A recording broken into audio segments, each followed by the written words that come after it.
కేటీఆర్ గారు నమస్కారం. నమస్కారం సార్. మన తెలంగాణ ప్రత్యేక రాష్ట్రం ఏర్పడి కేసీఆర్ గారు ముఖ్యమంత్రిగా కొత్త ప్రభుత్వం ఏర్పడి కూడా 2.5 years అయింది. 30 months, ఒక 30 మాసాలంటే అది ఒక సమీక్షించుకోవడానికి తగిన సమయం. తెలంగాణ రాష్ట్రం ఏర్పడడం కోసం జరిగే ఉద్యమంలో అనేక ఆశలు, ఆకాంక్షలు మనం వినిపించాం. ఈ 30 నెలల ప్రయాణంలో మనం ఆ దిశగా వెళ్తున్నామా, వెళ్ళవలసినంత వేగంగా వెళ్తున్నామా? ఇది మీ అభిప్రాయం? సార్, మొదటగా మనం గుర్తుపెట్టుకోవాల్సిన అంశం, చాలామంది మర్చిపోతున్న అంశం ఏమంటే, ఇక్కడ జరిగింది ఏదో సాధారణ అధికార మార్పిడి కాదు. ఒక ఎన్నికల తర్వాత ఒకరు దిగిపోయి ఇంకొకరు అధికారంలోకి రావడం, ఒక పార్టీ దిగిపోయి ఇంకొక ఆయన రావడం సాధారణంగా, సర్వసాధారణంగా ప్రజాస్వామ్యంలో జరిగేది. కానీ ఇక్కడ జరిగింది ఒక అసాధారణమైన పరిస్థితుల్లో ఒక రాష్ట్ర విభజన, తదనంతరం ఎన్నో అనుమానాలు, ఎన్నో అపోహలు, ఎన్నో రకాల భయాలు, ఇన్నింటి మధ్యన జరిగిన ఒక కొత్త రాష్ట్ర అవతరణ. మరి జరిగిన తర్వాత సర్వసాధారణంగా మన దేశంలో చూసినట్టయితే ఒక కొత్త రాష్ట్రం ఏర్పడ్డ తర్వాత ఈరోజు జార్ఖండ్, ఛత్తీస్గఢ్, ఉత్తరాఖండ్ చూస్తే 2001లో ఏర్పడ్డాయి. అంటే మనకంటే 13 సంవత్సరాల ముందు ఏర్పడ్డ రాష్ట్రాలు ఇంకా కూడా కుదురుకుంటున్నాయి. ఇంకా కూడా ఛత్తీస్గఢ్ అయితే మొన్ననే నయా రాయ్పూర్లో ఇంకో కొత్త బిల్డింగ్ను కూడా ప్రధానమంత్రి గారు వెళ్ళి ప్రారంభించారు. మరి తెలంగాణ రాష్ట్రం ఏర్పడి ఈరోజు భారతదేశంలోనే అత్యంత చిన్న వయసు కలిగిన రాష్ట్రం, ఒక 2.5 ఏళ్ళు కాలేదు. ఆ 2.5 ఏళ్లలో మొదటి సంవత్సరం కనీసం మొదటి 9-10 నెలలు మాకు అధికారులు కూడా లేరు, అధికారుల విభజన కూడా జరగలేదు. తదనంతరం ఇప్పటిదాకా చూసినట్టయితే ఇంకా కూడా ఆంధ్రప్రదేశ్తో మనకి ఇంకా చాలా సమస్యలు, ఇంకా కొన్ని సంస్థల విభజన జరగకపోవడం ఇవన్నీ కూడా ఉన్నాయి. సో ఒకవైపు ఇలాంటి బాలారిష్టాలు ఎన్నో ఉండగా ఒక కొత్త రాష్ట్రంగా కుదురుకొని ఈరోజు విశ్వాసాన్ని కలిగించడం మాత్రమే కాకుండా దేశ రాజకీయ వ్యవస్థలో కానీ ప్రజల్లో కానీ అసాధారణంగా ఎన్నో సందర్భాల్లో ఎన్నో ఎన్నికలు వస్తే కూడా అన్నింటిలో కూడా ప్రజల చేత శభాష్ అనిపించుకోవడమే కాకుండా ఈరోజు ఇతర రాష్ట్రాలు కూడా తెలంగాణను ఆదర్శ రాష్ట్రంగా పిలుస్తున్నాయంటే మరి 2.5 సంవత్సరాల్లోనే డెఫినెట్గా మనం ఏ ఆశలతో, ఏ ఆకాంక్షలతోనైతే ప్రయాణం ప్రారంభించామో అవన్నీ కూడా కొన్నేమో ప్రారంభమైనాయి, కొన్ని కార్యక్రమాలు, మిగతా కార్యక్రమాలు గాడిన పడుతున్నాయి. డెఫినెట్గా అనుకున్న దానికంటే చాలా చక్కగా కుదురుకొని ఒక విశ్వాసాన్ని పాదుగొల్పి చాలా వేగంగా ముందుకు పోతున్నామని చెప్పక తప్పదు. మేము చెప్తున్న మాట కాదు, దేశవ్యాప్తంగా సర్వే సంస్థలు, ఇతర సంస్థలు ఎవరు చూసినా, ప్రజలు చూసినా, తెలంగాణ ప్రజలు చూసినా చెప్తున్న మాట.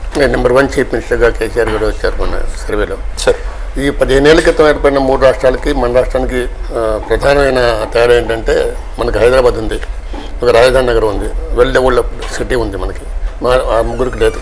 మనం దీనికి అడ్వాంటేజ్ తీసుకొని దీన్ని కూడా ముందు తీసుకుపోతున్నాం. వరల్డ్ మ్యాప్లో ఐటీ మినిస్టర్గా మీరు కూడా చాలా ఇండస్ట్రీస్ ఇక్కడ తెచ్చుకునే ప్రయత్నం చేస్తున్నారు. కానీ ఇంకా పూర్తిగా దీన్ని అవకాశాన్ని ఎక్స్ప్లోర్ చేయగలిగామో లేదా? సార్, ఇతర రాష్ట్రాలకి మనకి పోలిస్తే తేడా మీరు రాజధానిని మీరు అనొచ్చు. రాజధానిలో అధికార యంత్రాంగం చూసినట్టయితే మనకి ఇంకా కూడా సెక్రటేరియట్లోనే అవస్థలు ఉన్నాయి. సెక్రటేరియట్లో కూడా ఈరోజు మీరు కనీసం నా ఆఫీస్కి వస్తే మీరు కూర్చోవడానికి కూడా ఇబ్బంది పడే పరిస్థితి చాలా ఉన్నాయి. అట్లా చెప్పుకుంటూ పోతే చాలా సమస్యలు ఉన్నాయి. ఏదో మనకేదో మొత్తంగా వడ్డించిన పల్లెంలాగా, వడ్డించిన విస్తారలాగా మనకేం అప్పచెప్పి ఎవరు పోలేదు. ఇక్కడ ఉండే సమస్యలు ఇక్కడ ఉన్నాయి. అయినప్పటికీ సమస్యలున్నా ఎన్నున్నా అల్టిమేట్గా ప్రధాన రంగాలు కనుక మీరు చూసినట్టయితే ఈరోజు ముఖ్యమంత్రి గారు ఒక క్షేత్రస్థాయి నుంచి, గ్రాస్ రూట్స్ నుంచి వచ్చిన వ్యక్తి, గ్రామీణ ప్రాంతం నుంచి, గ్రామీణ నేపథ్యం నుంచి వచ్చిన వ్యక్తి కాబట్టి ఆయనకి తెలంగాణ అవసరాలు, ప్రాధాన్యతలు ఇవన్నీ కూడా సమంగా తెలుసు. కాబట్టి ముఖ్యంగా ఆయన వచ్చిన నేపథ్యం మీరు గమనించినట్టయితే తెలంగాణ రాష్ట్రం ఏర్పడే పూర్వం అప్పుడు ఆంధ్రప్రదేశ్ ముఖ్యమంత్రి, లాస్ట్ ముఖ్యమంత్రి, చివరి కిరణం ఏమన్నారండి ఆయన? అసలు తెలంగాణ మొత్తం చీకట్లో మగ్గాల్సి వస్తుంది, గాఢాంధకారం ఏమైపోతుంది, అసలు కరెంట్ ఎక్కడిది మీకు అని మాట్లాడారు ఆయన. 2 శాసనసభలో మాట్లాడారు. కేవలం 6 నెలల కాలంలో పరిపాలన దక్షుడు కాబట్టి కేసీఆర్ గారు 6 నెలల వ్యవధిలో సమైక్య ఆంధ్రప్రదేశ్లో సాధ్యపడలేదు. కిరణ్ కుమార్ రెడ్డి గారు ముఖ్యమంత్రిగా ఉన్నప్పుడు ఇందిరా పార్క్ వద్ద ధర్నాలు జరిగినాయి. పారిశ్రామికవేత్తలు, చిన్న మధ్య తరహా పారిశ్రామికవేత్తలు ధర్నాలు చేసిన రోజులు. ఆ రోజుల నుంచి 6 నెలల కాలంలోనే మొత్తం అటు రైతాంగానికి, ఇటు గృహ అవసరాలకి, అటు పరిశ్రమలకి 24 గంటలకి కరెంట్ ఇచ్చే పరిస్థితికి ఎదిగాం. అంటే ముఖ్యమంత్రి గారి ప్రాధాన్యతలు మీరు గమనించినట్లయితే తెలంగాణలో వ్యవసాయం దీని మీద ఆధారపడింది, గృహాలు దీని మీద ఆధారపడ్డాయి కరెంటు మీద. అదే రకంగా మన మంచినీళ్ళ వ్యవస్థ గ్రామాల్లో అది కూడా దీని మీద ఆధారపడ్డది. కాబట్టి ఓవరాల్గా పరిశ్రమలు అన్నీ కూడా ఆధారపడిన ఈ నేపథ్యంలో కరెంట్ ఒక సమస్యను ఏ రకంగా అయితే పరిష్కరించారో, తదనంతరం మీరు చూసినట్టయితే డ్రింకింగ్ వాటర్, ఇరిగేషన్, ప్రతి రంగంలో కూడా నిర్దిష్టమైన ఆలోచన, నిర్దిష్టమైన వ్యూహం, మళ్ళీ టైం బౌండ్ ప్రణాళిక, దాంతో చాలా చక్కగా ఈరోజు కేవలం 2.5 కాలంలోనే ఎన్నో రంగాల్లో తన ముద్ర వేయగలిగారు. కాబట్టే కేసీఆర్ గారు ఈరోజు భారతదేశంలోని అన్ని రాష్ట్రాలు కూడా దేశ ప్రభుత్వంతో సహా మన వైపు చూస్తూ ఉన్నాయి, చాలా విషయాల్లో తెలంగాణ ఆదర్శం అని కూడా చెప్తాం. దాంట్లో అనుమానం లేదు. యాక్చువల్గా తెలంగాణ రాష్ట్రం ఏర్పడటానికి జరిగిన ఉద్యమానికి సారథ్యం వహించిన కేసీఆర్ తెలంగాణకు కూడా సారథ్యం వహించడం, ఆయన నాయకత్వంలోనే ప్రభుత్వం ఏర్పడి ఇటువంటి చర్యలు తీసుకోవడం, దాంట్లో ముఖ్యంగా ఫ్లాగ్షిప్ ప్రోగ్రామ్స్ మిషన్ భగీరథ ఒకటి మీ ఆధ్వర్యం జరుగుతుంది, అలాగే మిషన్ కాకతీయ ఒకటి హరీష్ రావు గారి స్థితిలో ఉంది. ఇట్లాంటివి ఏ రాష్ట్రంలో లేవు. గ్రేట్ ఇనిషియేటివ్స్, అందరూ మేము కూడా అభినందిస్తున్నాను, మనస్ఫూర్తిగా అభినందించాల్సిన విషయాలు. సార్ కానీ there are some poll promises. మనం ఎన్నికల సమయంలో కేసీఆర్ గారు చేసిన వాగ్దానాల్లో ఇంకా చాలా మిగిలిపోయి ఉన్నాయి. ఆయన కొన్ని అటెంప్ట్ కూడా చేయలేదు, కొన్ని అటెంప్ట్ చేశారు, కానీ పూర్తిగా సక్సెస్ కాదు. ఒకటి రైతు రుణాలు ఒకటి, దాని తర్వాత ఉద్యోగాలు, కోటి ఉద్యోగాలు ఒకటి, దాని తర్వాత ఇంకా చాలా ఇటువంటి చాలా ఉన్నాయి ప్రామిసెస్. నవోదయ విద్యాలయాలు, స్కూల్స్ అని, గవర్నమెంట్ స్కూల్ని స్ట్రెంథన్ చేయటం అని, ఇంకా వాటి విషయంలో ఇంకా పని ప్రారంభించాల్సింది కదా. లేదండి, ఇప్పుడు మీరు ఒకసారి దయచేసి, మీరు పెద్దలు, మీరు తెలిసిన వ్యక్తి, అన్ని అవగాహన ఉన్న వ్యక్తి, రైతు రుణమాఫీ విషయంలో 17,000 కోట్ల రూపాయల రుణమాఫీ మొత్తం మనం ఇంట్రెస్ట్తో సహా కలుపుకుంటే, వడ్డీతో సహా కలుపుకుంటే 17,000 కోట్ల రుణమాఫీ చేయాలి, ₹1,00,000 వరకు అని చెప్పాను. గతంలో మీరు గమనించినట్టయితే ఒకనాడు రాజశేఖర రెడ్డి గారు ముఖ్యమంత్రిగా యూపీఏ ప్రభుత్వం ఉన్నప్పుడు మొత్తం ఆనాడు తెలంగాణ ప్రాంతంలో మాఫీ చేసిన రుణాల మొత్తం కనుక చూసినట్టయితే 4,000 కోట్ల రూపాయలు. అంటే దానికి 4 రెట్లు ఈరోజు తెలంగాణ ప్రభుత్వం మాఫీ చేసే క్రమంలో 3 విడతలుగా డబ్బులు ఇచ్చాం. ఎందుకంటే ఒకే దఫా 17,000 కోట్ల రూపాయలు. ఒకటి ఏంటంటే ఒకేసారి చెల్లిస్తే గౌరవం లేదు కాదు, 3 విడతలు వేయటం వల్ల అది డైల్యూట్ అయిపోయిందని ఒక వాదన. అంటే మూర్తి గారు, ఇప్పుడు మీకు తెలుసు, ప్రభుత్వాల నిర్వహణ, ఒక రాష్ట్రాన్ని నడపడం అంటే ఎవరు అనుకుంటున్నట్టు ఎవరి దగ్గర జేబులో 17,000 కోట్ల రూపాయలు చెక్కులు పెట్టుకున్నా లేదా డబ్బులు పెట్టుకుని ఎవరు తిరగరు. ప్రభుత్వానికి ప్రతి నెల ఈరోజు మన రాష్ట్రంలో తెలంగాణలో వచ్చే ఆదాయం 4,000 కోట్లు.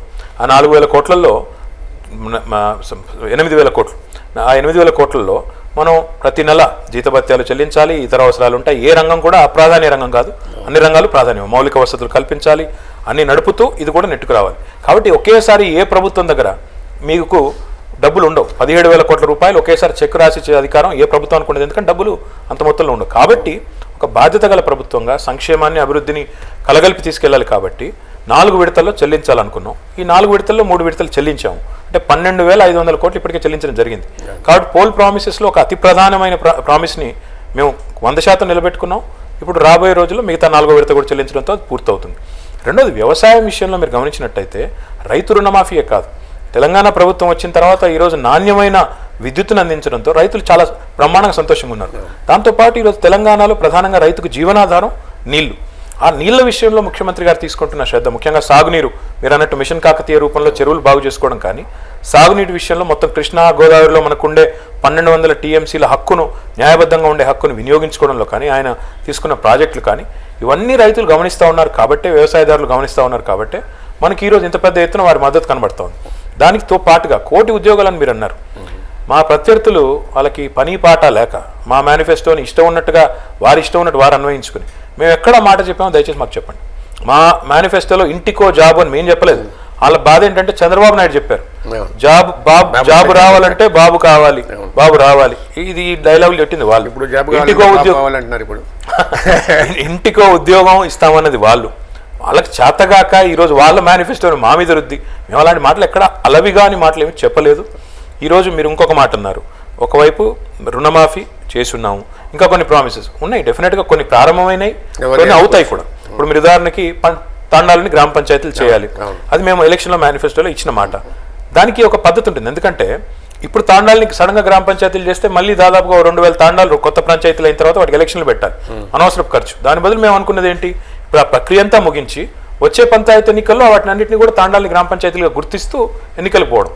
అంటే ఇందులో కొంత ఆచరణాత్మకమైన ప్రతిపాదనలు అందులో కొన్ని ఉంటాయి. కాబట్టి మేము ఇచ్చిన ప్రతి హామీని కూడా చేయగలిగేటివే హామీలు ఇచ్చాం.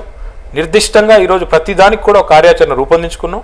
దానికి అనుగుణంగానే ముందుకు పోతున్నాం తప్ప ఎక్కడ కూడా అలవి కానీ హామీలు ఇవ్వలేదు, ఓట్ల కోసం ఇష్టం వచ్చినట్టు మాట్లాడలేదు. కానీ కాంగ్రెస్ వారు ఆ మాటకు వస్తే మేము ₹1,00,000 రుణమాఫీ చేస్తామంటే రాహుల్ గాంధీని పిలిచారు, ఇక్కడ ఎన్నికల సభలో 2 లక్షలు ఇస్తామన్నారు. కానీ నమ్మలేదు జనాలు. కాంగ్రెస్ పార్టీని తిప్పికొట్టి మేము 1,00,000 ఇస్తామంటే కూడా, ఆయన చెప్పిన దానిలో సగం ఇస్తామంటే కూడా మమ్మల్ని గెలిపించారు తప్ప వాళ్ళని గెలిపించలేదు. దాన్ని బట్టే మా విశ్వసనీయత ఏంటి, వాళ్ళ విశ్వసనీయత ఏంటి అని కూడా అర్థం అవుతుంది. క్రెడిబిలిటీ లెవెల్స్లో తేడా ఉంది ఆ టైంలో. సార్ ఇప్పుడు స్కూల్స్, గవర్నమెంట్ సెక్టర్ నుంచి ఉన్న schools, public schools, government schools, వాటితో ఇప్పటికి కూడా హైదరాబాద్లో 50% of the government schools are municipal schools don't have toilets. అవునండి. ఇప్పుడు అట్లాగే మొన్న వర్షం కురిచినప్పుడు పరిస్థితి చూశారు మీరే స్వయంగా బుద్ధలో వెళ్ళి ప్రజలతో మాట్లాడారంతా. ఈ వ్యవస్థని, డ్రైనేజ్ వ్యవస్థని వీటిని మంచి మెరుగు చేయడానికి, పక్కా చేయడానికి ఎంతకాలం పడుతుంది? దానికి ఏమైనా ప్లాన్ ఉందండి? స్కూల్ వ్యవస్థ మీరు ఏదైతే ప్రస్తావించారో, మరి ఇప్పుడు మనం ఈ సంవత్సరంలోనే 260 మరి గురుకులాలు ప్రారంభించుకున్నాం. తర్వాత వచ్చే సంవత్సరం మరొక 210 ప్రారంభించుకోబోతా ఉన్నాం. దాదాపుగా మొత్తం కలిపి 460 పైచిలుకు గురుకులాలను ఈ 2 విద్యా సంవత్సరాల్లో ప్రారంభించుకుంటున్నాం. మీరన్న మౌలిక వసతులు ఏవైతే ఉన్నాయో ఆ మౌలిక వసతుల విషయంలో మరి టాయిలెట్లు కానీ ఇతరత్ర అవసరాలు కానీ పూర్తి స్థాయిలో ఫంక్షనల్ టాయిలెట్లతో సహా రాబోయే జూన్ 2 కల్లా కంప్లీట్ చేయాలని విద్యాశాఖ టార్గెట్ పెట్టుకుంది. కడెన్ శ్రీయర్ గారి నేతృత్వంలో ఆ కార్యక్రమం కూడా జరుగుతుంది. రాబోయే జూన్ మాసం కల్లా మీరు అందులో ఫలితాలు చూస్తారు. ఇవే కాకుండా స్కూల్ ఎడ్యుకేషన్లో ఈరోజు డిజిటల్ క్లాస్ రూమ్స్ పేరిట బ్రహ్మాండంగా మొత్తం 5400 స్కూళ్ళు ఉంటే తెలంగాణలో హై స్కూల్స్ 3352 స్కూళ్ళలో అది ప్రారంభించుకున్నాం. అదే రకంగా ఈరోజు తెలంగాణలో దేశవ్యాప్తంగా ఎక్కడ లేని విధంగా ఈ గురుకులాలు కూడా ఇంత స్థాయిలో మొత్తం రాష్ట్రం ఏర్పడిన నాటి నుంచి నేటి వరకు 250 స్కూల్స్ ఉంటే ఈరోజు తెలంగాణ ప్రభుత్వం వచ్చిన తర్వాత ఒక సంవత్సరంలో 250 గురుకుల పాఠశాలలు ప్రారంభించుకున్నాం. ఓవరాల్గా చూసుకున్నట్టయితే మోడల్ స్కూళ్ళు, ఈ గురుకులాలు ఇవన్నీ కలిపి చూసుకున్నట్టయితే తెలంగాణ వ్యాప్తంగా 1200 హై స్కూల్స్ ఈరోజు మనకున్నాయి. కాబట్టి ఈ అన్నింట్లో కూడా ఇన్ఫ్రాస్ట్రక్చర్ సమస్థాయిలో, ఒకే స్థాయిలో పిల్లలందరికీ కూడా బ్రహ్మాండమైన స్థాయిలో రావాలి అంటే కొంత సమయం పట్టొచ్చు కాక, కానీ డెఫినెట్గా ప్రయత్నాలు ప్రారంభమైనవి, జరుగుతుంది. మీరు అడిగిన హైదరాబాద్ మౌలిక వసతులు అది కొద్దిగా లోడెడ్ క్వశ్చన్. ఎందుకంటే ఓవరాల్గా హైదరాబాద్లో మౌలిక వసతులను చూసుకుంటే రోడ్లు కానీ, డ్రైనేజీలు కానీ, అదే రకంగా మనం అనుకునే విధంగా ఇక్కడ వరల్డ్ సిటీగా ఒక విశ్వనగరంగా హైదరాబాద్ని చేయాలనుకుంటే కనీసంగా మాకు ఒక 50 నుంచి 75 వేల కోట్ల రూపాయలు కావాలి. కానీ అలాగని చెప్పేసి ఇదేదో పోస్ట్పోన్ చేస్తున్నాం అన్నది కాదు. ఈ సంవత్సరం కొన్ని స్కీములు తీసుకోబోతా ఉన్నాం. ఒక 4 స్కైవేస్ ఈ సంవత్సరంలోనే పిలుచుకోబోతా ఉన్నాం. దాంతోపాటు వైట్ టాపింగ్ లాంటి కార్యక్రమాలు. ఎక్కడైతే ఇప్పుడు నీళ్లు నిల్వ ఉంటే రోడ్లు ధ్వంసం అవుతున్నాయి. నీళ్లు కనీసం నిల్వ లేకుండా కింద సివరేజ్ వ్యవస్థను బాగు చేద్దామంటే 11 వేల కోట్ల రూపాయలు కావాలి సమూలంగా మొత్తం ప్రక్షాళన చేయాలంటే.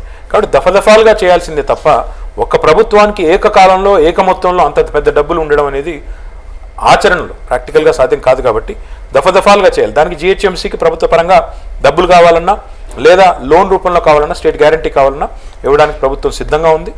ఆ కార్యక్రమాలు కూడా తీసుకుంటాం. కానీ ఇందాక చెప్పినట్టు ఈ బాలారిష్టాలు అన్నీ దాటుకుని ఈ ప్రక్రియ అంతా ముగించుకొని, నిధుల సేకరణ కూడా పెద్ద ఛాలెంజ్, అంతా ముగించుకొని ముందుకు వెళ్ళేసరికి జనరల్గానే కొంత సమయం పడుతుంది. బట్ నాకున్న అంచనా మేరకి రాబోయే 7 ఏళ్ల కాలంలో, 7 నుంచి 8 ఏళ్ల కాలంలో ఈ కార్యక్రమాలన్నింటినీ కూడా పూర్తి చేసుకుంటామని నా విశ్వాసం.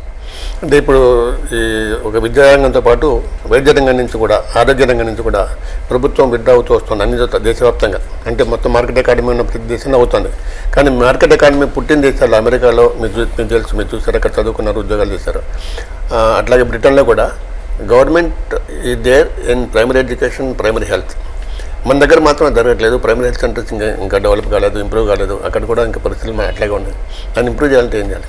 మన దేశంలో రాజకీయ పార్టీలకి, రాజకీయ నాయకులకి షార్ట్ కట్లు ఎత్తుకోవడం అలవాటు అండి. వచ్చే ఎలక్షన్లో నేను గెలవాలి, దానికి ఏం చేయాలంటే వచ్చిన కొన్ని స్కీములు వచ్చినాయి. ఆరోగ్యశ్రీ అనే స్కీమ్ అలాగ వచ్చిన స్కీమే, ఫీజు రీయింబర్స్మెంట్ అనే స్కీమ్ అట్లా వచ్చిన స్కీమే. కానీ ఒకసారి మీరు ఆలోచించండి దయచేసి, ఒక మేధావి మీరు, ఒక ఆరోగ్యశ్రీ, ఒక ఫీజు రీయింబర్స్మెంట్ ద్వారా ప్రభుత్వం ఏ సందేశం ఇచ్చింది ప్రజలకి అల్టిమేట్గా?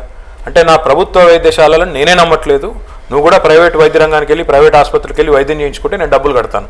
ఇది ప్రభుత్వం తన డొల్లతనాన్ని, తన అసమర్థతను తను ఒప్పుకున్నట్టు కదా. ఫీజు రీయింబర్స్మెంట్ ఏంటి స్కీము? ప్రభుత్వ పాఠశాలలు, ప్రభుత్వ కళాశాలను ఎంకరేజ్ చేయకుండా ఫీజు రీయింబర్స్మెంట్ అనే స్కీమ్ పెట్టి మీరు ఎక్కడ చదువుకున్నా నేను డబ్బులు కడతానంటే ఇంకా ప్రభుత్వాన్ని ఎవరు నమ్ముతాడంటే నాకు అర్థం కాదు. ఆ రెండనే కాదండి. ఈ రకంగా ప్రభుత్వం కేవలం వచ్చే ఎలక్షన్లో గెలవాలనే తాపత్రయంతో ఎప్పటికప్పుడు పాలకులు తీసుకున్న నిర్ణయాలు ఈరోజు అవి వదిలించుకోవాలని ఇదిగా మారిపోయినాయి మనకి. ఈరోజు ఫీజు రీయింబర్స్మెంట్ తీసేయాలనే పరిస్థితి కానీ, తీసేద్దామంటే కనీసం ఒప్పుకునే పరిస్థితి కానీ లేదు.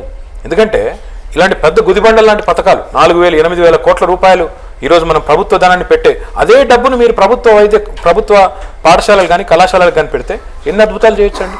ఆ దిశగా ఆలోచన గత పాలకులకు లేకపోయింది. కానీ ఇందాక నేను చెప్పినట్టు మోడల్ స్కూల్స్ కానీ, గురుకులాలు కానీ ఇవన్నీ మేము తీసుకున్న కార్యక్రమాలు. దాంతోపాటు వైద్య రంగంలో మొట్టమొదటిసారిగా తెలంగాణ ప్రభుత్వం వచ్చిన తర్వాత హాస్పిటల్ బేస్డ్ బడ్జెట్స్ పెడతా ఉన్నాం. ఈరోజు నిమ్స్ కానీ, గాంధీ కానీ, ఉస్మానియా కానీ, అదే రకంగా మా వైద్య విధానంలో కూడా మీరు గమనించినట్టయితే క్షేత్రస్థాయి నుంచి మండలాల్లో ఒక 30 పడకల ఆసుపత్రి ఉండాలని, ప్రతి నియోజకవర్గ కేంద్రంలో 100 పడకల ఆసుపత్రి ఉండాలని, అదే రకంగా ప్రతి జిల్లా కేంద్రంలో ఒక 500 పడకల ఆసుపత్రి ఉండాలని, ప్రైమరీ, సెకండరీ, టెర్షరీ ఈ 3 హెల్త్ కేర్ రంగంలో ఇంపార్టెంట్ అయినప్పటికీ కూడా సూపర్ స్పెషాలిటీ కానీ, స్పెషాలిటీ కానీ జిల్లా కేంద్రాల్లో ఉంటూ, మల్టీ స్పెషాలిటీ హైదరాబాద్లో ఉంటూ, మనకి ప్రాథమిక వైద్యం మాధ్యమిక వైద్యానికి మన నియోజకవర్గం మండల కేంద్రాల్లో అందుబాటులోకి తీసుకురావాలనేది మన ప్రణాళిక.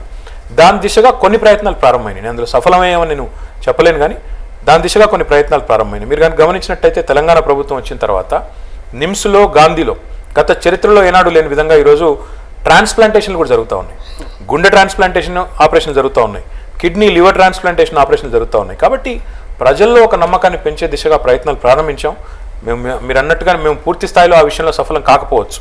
ఇతర దేశాలతో మనం అమెరికాలతో, బ్రిటన్లతో పోల్చుకునే పరిస్థితి ఇప్పుడు భారతదేశం లేదనుకోండి, బట్ ఇంకా సఫలం అవ్వలేదు. బట్ ప్రక్రియ అయితే ప్రారంభం. కానీ మీరు చెప్పినట్టు ప్రభుత్వ రంగంలో స్కూల్స్ని, కాలేజ్ని, హాస్పిటల్స్ని డెవలప్ చేయడం అది పక్కా పద్ధతి. అది in the absence of that kind of work Aarogyasri అనేది, అది ఫీజు రీయింబర్స్మెంట్ అనేది చాలా మందికి హోప్ ఇచ్చింది.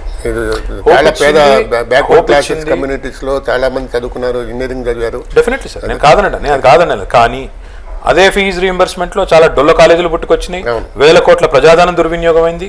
అదే ఫీజు రీయింబర్స్మెంట్ ద్వారా ఈరోజు ప్రజలకి ప్రభుత్వ వ్యవస్థ మీద నమ్మకం సన్నగిలింది అనేది కూడా వాస్తవం. అవునవును, అది సోషల్ ఆడిట్ జరగలేదు. ఇప్పుడు ఆరోగ్యశ్రీ అన్నారు కాబట్టి నేను చెప్తున్నాను, ఈ రోజు మీరు ఏ కార్పొరేట్ ఆసుపత్రికి వెళ్ళినా, ఆరోగ్యశ్రీ తీసుకునే హాస్పిటల్కి వెళ్తే మళ్ళీ ఆరోగ్యశ్రీ వార్డు వేరు, మళ్ళీ ఆ ఆరోగ్యశ్రీ వార్డు ఎట్లా ఉంటుంది, అచ్చంగా ప్రభుత్వ ఆసుపత్రి మాదిరిగానే ఉంటుంది. ఏం లాభం జరిగింది మరి దీనివల్ల ప్రజలకి? అల్టిమేట్గా ఈరోజు మనం ఉండొచ్చు, రేపు ఉండకపోవచ్చు, కానీ వ్యవస్థ శాశ్వతం. ఈ వ్యవస్థ శాశ్వతం అనే దృక్పథంతో పనిచేస్తే, షార్ట్ కట్లు ఎత్తకుండా 5 ఏళ్ల తర్వాత ఎట్టి పరిస్థితుల్లో నెగ్గాలి అనుకున్నప్పుడు ఈ పనికిమాలిన పథకాలు చాలా పెట్టొచ్చు. ప్రజల్ని ఆ నిమిషానికి లాలీపాప్ ఇచ్చి ఉరుకోబెట్టే పథకాలు పెట్టొచ్చు. కానీ కేసీఆర్ అట్లా ఆలోచించడం లేదు.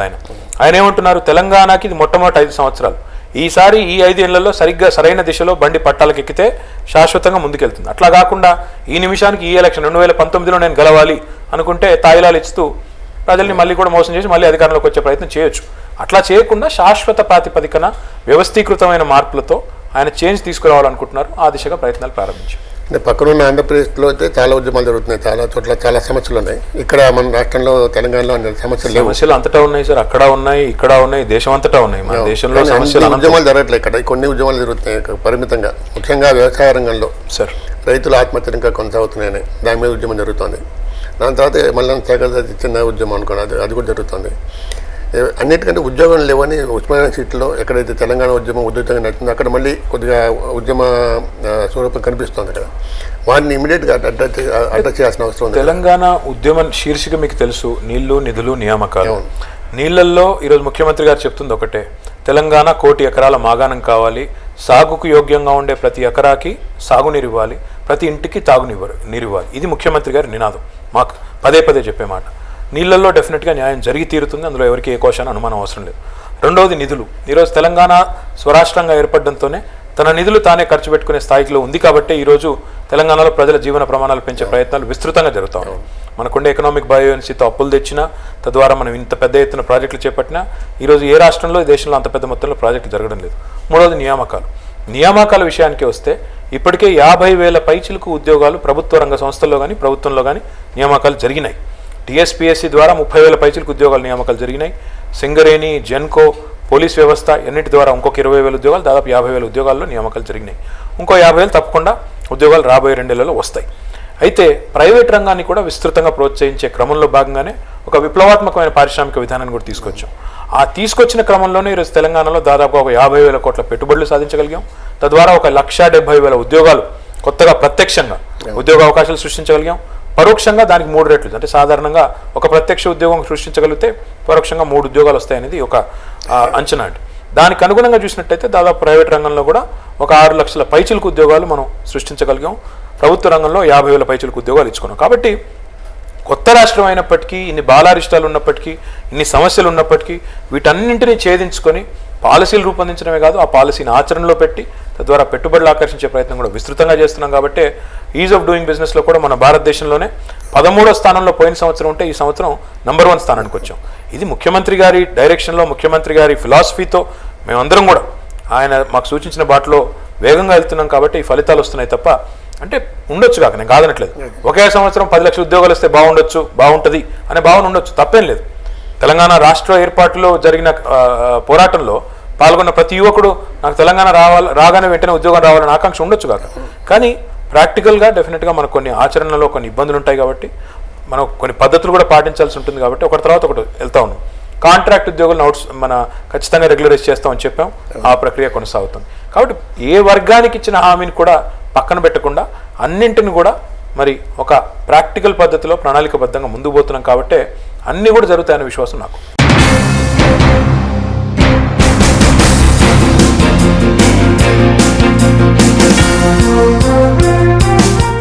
ప్రైవేట్ రంగాన్ని ఇటు ప్రభుత్వ రంగాన్ని కూడా సైమల్టేనియస్గా డెవలప్ చేసే ప్రయత్నం జరుగుతుంది. అది అభినందనీయమే.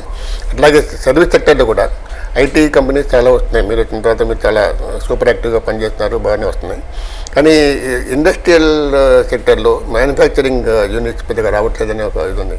లేదండి, మ్యానుఫ్యాక్చరింగ్ కూడా మీరు గమనించినట్టయితే ఇప్పటికే తెలంగాణలో ఈ మధ్య కాలంలోనే 3 మొబైల్ మ్యానుఫ్యాక్చరింగ్ కంపెనీస్ వచ్చినాయి, ఇంకో కన్జ్యూమర్ ఎలక్ట్రానిక్స్ కంపెనీ వచ్చింది, చాలా కంపెనీస్ వస్తున్నాయి. అందులో అనుమానం ఏమీ లేదు. తెలంగాణ ఈరోజు భారతదేశంలోనే గో టు డెస్టినేషన్గా మారిపోయింది. తెలంగాణ రాష్ట్రానికి వెళ్తే పనులు సవ్యంగా జరుగుతాయి, పారిశ్రామిక విధానం వారిది బాగుంది, సత్వరమే అనుమతులు వస్తాయి, లంచగొండితనం లేదు, అవినీతి రహితంగా పనిచేస్తున్నారన్న భావన దేశంలోని పారిశ్రామికవేత్తల్లో మీరు సిఐని అడిగినా, ఫిక్కీని అడిగినా, దేశంలో ఏ సర్వే పెట్టినా, మీరు సాక్షి సంస్థ సర్వే చేసినా డెఫినెట్గా ఆ ఫలితం మీకు కనబడుతుంది. అటు మ్యానుఫ్యాక్చరింగే కానీ ఇటు సర్వీసెసే కానీ అన్నింటిలో కూడా ఈరోజు మనం ముందున్నాం. సర్వీసెస్లో కొద్దిగా ఎక్కువ కనబడతాం, ఎందుకంటే సహజంగానే యాపిల్ లాంటి కంపెనీలు, గూగుల్ లాంటి కంపెనీలు వచ్చినప్పుడు సహజంగానే కనబడుతుంది. కానీ మిగతా రంగాల్లో కూడా మనం ఎవరికి తీసుకోకుండా ముందుకు పోతున్నాం. సహజంగా కొన్ని ఇబ్బందులు ఉన్నాయి. ఉదాహరణకి మనకు పోర్ట్ లేదు, తీర ప్రాంతం లేదు, దాంతో కొత్త మ్యానుఫ్యాక్చరింగ్కి సహజంగా ముడి భాగాలు దిగుమతి చేసుకోవాల్సిన వాళ్ళు పోర్టుకి దగ్గరగా ఉండాలనుకునే వాళ్ళు అక్కడికి వెళ్తారు, సహజంగా వెళ్తారు. అలాంటి సహజమైన సమస్యలు, సహజమైన వీటి నుంచి వచ్చే ఇవి తప్ప మ్యానుఫ్యాక్చరింగ్లో కూడా బాగానే ముందుకు పోతున్నాం. సరే, మరి ఇందాక మీరు అన్నట్టు ఆశించినంత వేగంగా సర్వీసెస్తో పోలిస్తే అంటే కొంత తగ్గి ఉండొచ్చు, కానీ బట్ డెఫినెట్గా మ్యానుఫ్యాక్చరింగ్లో కూడా మనం ముందుకు పోతాం. నిజాం షుగర్ ఫ్యాక్టరీ ఒకటి నయంలో మూతపడింది, దాదాపు 1 year దాటుతుంది. దాన్ని రివైవ్ చేయడానికి ఏంటి ప్రాబ్లం ఏంటి? మేము నిజాం షుగర్ ఫ్యాక్టరీని చాలా ముఖ్యమంత్రి గారు శాసనసభ వేదికగానే చెప్పారు, రైతులు ముందుకు వస్తే కోఆపరేటివ్ ఫార్మాట్లో దాన్ని ప్రారంభిస్తాం. మేము చెప్పింది ఒకటే, నిజాం షుగర్ ఫ్యాక్టరీని స్వాధీనం చేసుకుని రైతులకు అప్పగిస్తామని చెప్పాం. రైతులు ఈరోజు మేము వారిని మహారాష్ట్రకు స్టడీ టూర్ కూడా పంపించాం. పోచారం శ్రీనివాసరెడ్డి గారు సహకార మరియు అదే రకంగా అగ్రికల్చర్ మినిస్టర్ గారు, వ్యవసాయ శాఖ మంత్రి గారు, వారి నేతృత్వంలో ఏ నిజామాబాద్ జిల్లాలో అయితే ఈరోజు నిజాం షుగర్ ఫ్యాక్టరీ కీలకంగా ఉందో బోధన్ ప్రాంతంలో, వారి నేతృత్వంలోనే ఒక పెద్ద రైతు సంఘాలను, రైతు మిత్రులందరినీ కూడా పంపించి అధ్యయనం కూడా చేయించి వస్తే అక్కడ మహారాష్ట్రలో ఈరోజు కోఆపరేటివ్ ఫార్మాట్లో బ్రహ్మాండంగా నడుస్తున్నాయి షుగర్ ఫ్యాక్టరీ. మరి మన రాష్ట్రంలో అదే పని చేద్దానికి మేము రెడీగా ఉన్నాం, ప్రభుత్వం ఈ రోజు కూడా రెడీగా ఉంది. రైతు సోదరులు కోఆపరేటివ్ సొసైటీల రూపంలో ముందుకు వచ్చినట్టయితే మేము నడుపుకుంటామని వస్తే 100% దాన్ని టేక్ ఓవర్ చేసి వారికి అప్పగించడానికి మేము సిద్ధంగా ఉన్నాం. ఓకే, కొన్ని ఇబ్బందికరమైన ప్రశ్నలు అడుగుతాను. No problems. ఒకటి, ఇప్పుడు ఈ మంత్రివర్గంలో ఒక్క మహిళ కూడా లేకపోవటం అనేది మీకు బాధ కనిపించలేదు? డెఫినెట్గా అది కొంత లోటే, అనుమానం లేదు. దాన్ని సవరించుకోవాల్సిన ప్రయత్నం చేయలేదు అంటే సార్, మన దేశంలో కొన్ని ఉన్నాయండి. అంటే మాకున్నదే 6 ఎమ్మెల్యేలు, మహిళా ఎమ్మెల్యేలు. మొత్తం మాకున్న ఎమ్మెల్యే సంఖ్యలో 6 మాత్రమే మహిళలు ఉన్నారు. రకరకాల కారణాల వల్ల వారు మొదటి దీనిలో రాలేదు. డెఫినెట్గా ముఖ్యమంత్రి గారు దాన్ని సవరిస్తారనుకుంటున్నాను, కానీ ఇతర రూపాల్లో వారికి అకామిడేషన్ ఇచ్చారు. బట్ మీరు అన్నట్టుగా మహిళ లేకపోవడం మంత్రివర్గంలో అనేది ఒక లోటే. దాన్ని డెఫినెట్గా ముఖ్యమంత్రి గారు పూడుస్తారన్న విశ్వాసం నాకు. కేసీఆర్ గారు 2001లో పార్టీ పెట్టి, టీఆర్ఎస్ పెట్టి, దాన్ని 2009కి పతాక స్థాయికి తీసుకెళ్లారు. నిరాదీక్ష కారణంగా ఉద్యమాన్ని ఉధృత స్థాయి చేశారు. దాన్ని 2009లో కోదండరాం కూడా కలిశారు జేఏసీ ఆధ్వర్యంలో. ఇద్దరు కలిసి పనిచేశారు. ఇప్పుడు ప్రభుత్వంలోకి వచ్చిన ఇద్దరిని కలిసి ఉంటారు, మీకు అని చెప్పగలరా? జేఏసీని ఏర్పాటు చేసింది కేసీఆర్ గారు అండి, ఆయన ఆధ్వర్యంలో జరిగింది. కోదండరాం గారిని జేఏసీ కన్వీనర్గా అపాయింట్ చేసింది కేసీఆర్ గారు. అది కరెక్ట్. కలిసి పనిచేసాము. కలిసి పనిచేసిన తర్వాత మరి ఏ కారణాల చేతనో వారు కొన్ని విషయాల్లో మాతో డిఫర్ అయ్యారు. ఆ డిఫరెన్సెస్ అలాగే పెరుగుతూ ఉన్నాయి. ఈ మధ్యకాలంలో మరి వారి గౌరవాన్ని వారే తగ్గించుకునే విధంగా మాట్లాడుతున్నారు. మాకు కూడా బాగా అనిపించట్లేదు, మాకు కూడా కొంత ఇబ్బందికరమైన విషయం. ఎందుకంటే ఎక్కడ ఎవరు టెంట్ వేసినా నేను పోయి ప్రభుత్వానికి వ్యతిరేకంగా మాట్లాడతామని ఆయనకు కూడా మంచిది కాదు. కాబట్టి ఇప్పుడు అల్టిమేట్గా ఈరోజు తెలంగాణ ప్రజలు పూర్తి స్థాయిలో టీఆర్ఎస్ ప్రభుత్వం వైపు మద్దతుగా ఉన్నారనేది ఏ ఎన్నిక వచ్చినా, ఏ సందర్భం వచ్చినా ఏకోన్ముఖంగా చెప్తున్నారు. ఉదాహరణకి చిట్ట చివరి జరిగింది, మొన్న ఈ మధ్యన జరిగింది పాలేరు ఉప ఎన్నిక. పాలేరులో 2014లో టీఆర్ఎస్ పార్టీకి వచ్చిన ఓట్లే 4,000, మాకు డిపాజిట్ కూడా రాలేదు. మరి ఈసారి అక్కడ ఒక పెద్ద ఆయన చనిపోతే, కాంగ్రెస్ పార్టీకి సంబంధించిన ఒక ఎమ్మెల్యే గారు చనిపోయినా కూడా అక్కడ తుమ్మల నాగేశ్వరరావు గారు మా పార్టీ అభ్యర్థిగా నిలబడితే ఈసారి 46,000 ఓట్ల మెజారిటీ వచ్చిందంటే, ఎక్కడ 4,000 ఓట్లు మాకు పోలైనయో ఈసారి 46,000 ఓట్ల మెజారిటీ. ఓవరాల్గా చూసుకున్నట్టయితే దాదాపు మా ఓట్ల శాతం 25 రెట్లు పెరిగి దగ్గర 1,00,000 ఓట్లు వచ్చినాయి. దీన్ని బట్టి అర్థం చేసుకోవచ్చు ఈరోజు తెలంగాణ రాష్ట్ర సమితికి, కేసీఆర్ గారి నాయకత్వానికి ఎంత స్థాయిలో ప్రజలు అండగా ఉన్నారన్నది ఇంపార్టెంట్ తప్ప, వ్యక్తులుగా కలిసి పనిచేసినప్పుడు మనం కొన్ని వైరుధ్యాలు రావచ్చు, కొన్ని సందర్భాల్లో డిఫరెన్స్ ఒపీనియన్ ఉండొచ్చు. ఆయనంత మాత్రాన ప్రతిరోజు పని కొట్టుకుని విమర్శలు చేస్తానంటే మరి దానికి మేము చేయగలిగింది లేదు. అంటే ఇద్దరు వ్యక్తులు మాకు ముఖ్యమంత్రి ఇంటర్వ్యూ ఇవ్వట్లేదని చెప్తున్నారు. అంటే పదే బహిరంగ సభలో చెబుతారు. ఒకటి కోదండరాం, రెండు మందకృష్ణ మాదిగ. వాళ్ళని పిలిచి మాట్లాడటంలో ఏంటి ఇబ్బంది? అంటే ఒక్కటి సార్, ఇందులో వ్యక్తులు, నేను కోదండరాం గారి గురించి ఏమన్నా అని చెప్పలేను, కానీ కృష్ణమాదిగ గారి గురించి మీరు చెప్పారు. కృష్ణమాదిగ గారు ఆయన ఉద్దేశం ఏంటో తెలుసు, ఆయన ఏం చేయదలుచుకున్నారో తెలుసు. తెలిసి ఇదొక ప్రహసనం, రాజకీయంలో చాలా విచిత్రమైన ప్రహసనం. ఇది ఈ మాట అనొచ్చు అని కూడా తెలియదు, కానీ ప్రతిపక్షాలుగా ఉండేవారు, వాళ్ళు వస్తారు, దరఖాస్తు ఇస్తారు, వచ్చి మళ్ళీ బయటికి వెళ్ళి తిడతారు. ఇది మాకు తెలిసిన ప్రక్రియ. అంటే వాళ్ళకు ఫోటో ఆపర్చునిటీ, మేము ముఖ్యమంత్రికి చెప్పాము, చేయలేదని చెప్పేదానికో ఇంకోదానికో. ఆయన చేస్తా అనుకున్న పని మేము ఆల్రెడీ చేసాం. కృష్ణమాది గారు దేనికి పిలుద్దాం అనుకున్నారు? ముఖ్యమంత్రి గారిని వర్గీకరణ మద్దతుగా పిలుద్దాం అనుకున్నారు. మేము ఆల్రెడీ శాసనసభలోనే తీర్మానం చేసి పంపాం కదా, కొత్తగా ఆయన మాకు వచ్చి చెప్పేదే ఉంది. కృష్ణమాదిగ గారి డిమాండ్ ఏదైతే ఉందో 100% దాన్ని ఆల్రెడీ మేము ఒక ప్రభుత్వంగా, బాధ్యత గల ప్రభుత్వంగా, టీఆర్ఎస్ పార్టీగా మేము మా మేనిఫెస్టోలో చెప్పాం కాబట్టి వర్గీకరణకు మద్దతుగా ఉంటామని. ఎక్కడైతే అత్యున్నతమైన చట్టసభ ఉందో శాసనసభ, అందులో తీర్మానం చేసి కేంద్ర ప్రభుత్వాన్ని నివేదించాం. మొన్న కృష్ణమాదిగ గారు మీటింగ్ పెడితే ఎక్కడ పెట్టాలి? ఢిల్లీలో పెట్టాలి. ఎందుకు పెట్టాలి ఢిల్లీలో? వర్గీకరణ చేయాల్సింది వాళ్ళు. హైదరాబాద్లో మీటింగ్ పెట్టి మళ్ళీ ముఖ్యమంత్రిని పిలిచేదేముంది? ఎక్కడైతే ఏ పని అయితే ముఖ్యమంత్రి చేయాలో ఆ పని చేసిన తర్వాత నువ్వు మళ్ళీ పని కట్టుకుని అందరినీ పిలవడం, మళ్ళీ దానికి మళ్ళీ ముఖ్యమంత్రి గారు అపాయింట్మెంట్ ఇవ్వడం, లేదా ఆయనను బదనాం చేయడం. మేము చేయాల్సిన పని చేసిన తర్వాత మళ్ళీ ఎందుకంటే ఈ ఎజెండాని హైజాక్ చేసినట్టు, వెంకయ్యనాయుడు గారు హైజాక్ చేసినట్టు, మళ్ళీ ఢిల్లీ పోయి ఆయనతో మాట్లాడి ప్రైమ్ మినిస్టర్ మాట్లాడాను మొత్తం అయిపోతుందని చెప్తున్నారు. సరే, ఇలాంటివి చాలా చూసామండి. ఎందుకంటే కాంగ్రెస్ పార్టీ కూడా తెలంగాణ ఇచ్చేటప్పుడు ఈ నాటకీయత అంతా ప్రదర్శించింది. అదే నిజాం కాలేజీలో వాళ్ళు కూడా మీటింగ్ పెట్టారు, మేమే తెచ్చాము, మేమే చేసాము. ప్రజలు వీళ్ళు అనుకున్నంత అమాయకులు కాదండి. ప్రజలు కేవలం ఒక ప్రహసనం, ఒక నాటకీయత ప్రదర్శించి దానిలో ఒక 4 డైలాగులు కొట్టేసి తర్వాత ఇది చేసాం. నేను ఒకటే అడుగుతున్నా, వెంకయ్యనాయుడు గారు పార్లమెంటరీ వ్యవహారాల శాఖ మంత్రి, వర్గీకరణ బిల్లు పెట్టదలుచుకుంటే ఇదంతా ఎందుకండి? బిల్లు పెట్టొచ్చు కదా. ఇక్కడ ఇంత నాటకీయత ప్రదర్శించి మీరు కేంద్రంలో అధికారంలో ఉన్నారు, అధికారంలో లేని వాళ్ళంటే అది అడ్డంపుడు మాట్లాడుతున్నారంటే అర్థం ఉంది. మీకెందుకు ఈ నాటకీయత? రాజకీయాల్లో ఇది ఉండాలి కదా. ఈ వర్గాన్ని ప్రజలంత అమాయకులు కాదండి, ప్రజలంత అమాయకులు కాదు. మీరు మంచి పని చేస్తే గ్యారంటీ గుర్తిస్తారు. కేసీఆర్ గారు తెలంగాణ సాధించారు అన్న భావన ఉంది కాబట్టే కాంగ్రెస్ 2 లక్షల రుణమాఫీ చేస్తామన్నా, ₹1,00,000 రుణమాఫీ మేం చేస్తామంటే మమ్మల్ని గెలిపించారు. కాబట్టి ప్రజలు చాలా తెలివైన వారు, చాలా చైతన్యవంతులు. ఇంత అమాయకంగా, వీళ్ళనుకున్నంత అమాయకంగా ఎవరు లేరండి. వర్గీకరణ విషయంలో మేము ఈరోజు కాదు, మేము మొదటి నుంచి చాలా విస్పష్టంగా ఉన్నాం. కాబట్టే ఈరోజు కొత్తగా మాకు చెప్పేదానికి ఏం లేదు. ఆ సభలో వర్గీకరణకు మేము శాసనసభలో తీర్మానం చేసి కేంద్ర ప్రభుత్వాన్ని నివేదించాం. ఏకగ్రీవంగా మేము తీర్మానం చేస్తున్నాం, మీరు బిల్లు పెట్టండి అని. బిల్లు పెడితే మేము మద్దతు ఇస్తాము, ఓటేస్తాము. అంతకంటే ఏం కావాలి? అసలు ఆయన ఉద్దేశం స్పష్టంగా, నిజంగానే ఆయనకి న్యాయం జరగాలని ఉంటే ఆయన మీటింగ్ ఎక్కడ పెట్టాలండి? ఢిల్లీలో పెట్టాలి.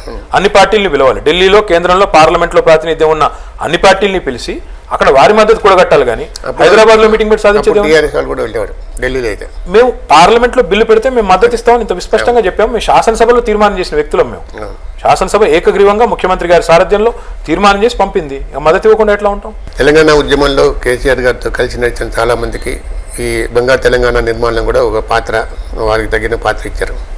కానీ పాత్ర లభించని వాళ్ళు, ఏ పదవి రాని వాళ్ళు, ఈ తెలంగాణ రావటం వల్ల కేసీఆర్ కుటుంబం ఒకటే బాగుపడింది. ఆ కుటుంబంలోనే 3 పదవులు 4 పదవులు వచ్చినాయి అని విమర్శిస్తున్నారు. దానికి మీ సమాధానం ఏంటి? అంటే నేను అనేది ఒకటే సార్, ప్రజాస్వామ్యంలో మేమైనా దొడ్డిదారిన, నేను కానీ, హరీష్ గారు కానీ, కవిత గారు కానీ, మేమైనా దొడ్డిదారిన మేము కనుక చట్టసభలో అడిగిపెట్టింటే మమ్మల్ని ఏమన్నా పడతాం.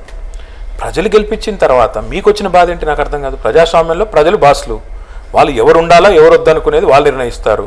వాళ్ళు ఓడగొట్టినా చింతచొచ్చినా పులుపు జావదన్నట్టు మేము అయినా మేమే గొప్ప వాళ్ళమని ఎవరిపాటికి వాడు బిరుదులు ఇచ్చేసుకుంటే దానికి మేము చేయగలిగింది ఏమన్నా? ఈరోజు మేమందరం కూడా ప్రజల చేత ఎన్నుకోబడ్డ ప్రజాప్రతినిధులు. ప్రజల చేత ఎన్నుకోబడ్డ తర్వాత డెఫినెట్గా ప్రజలు ఆదేశించిన తర్వాత పని చేస్తాం. అదే మీరు ఇంట్లో కూర్చుంటా, మీరు పనికి మాలిన వాళ్ళని ప్రజలంటే ఇంట్లో కూర్చుంటాం. మిగతా వాళ్ళకి ఇంత ఇబ్బంది ఉంటే నాకు అర్థం కాదు. 2019 ఎలక్షన్స్ ఇంకా 2.5 years ఉన్నాయి. దాదాపు 1 year అయిపోతే ఎలక్షన్ వాతావరణం వస్తుంది. మీరు ఏమనుకుంటారు?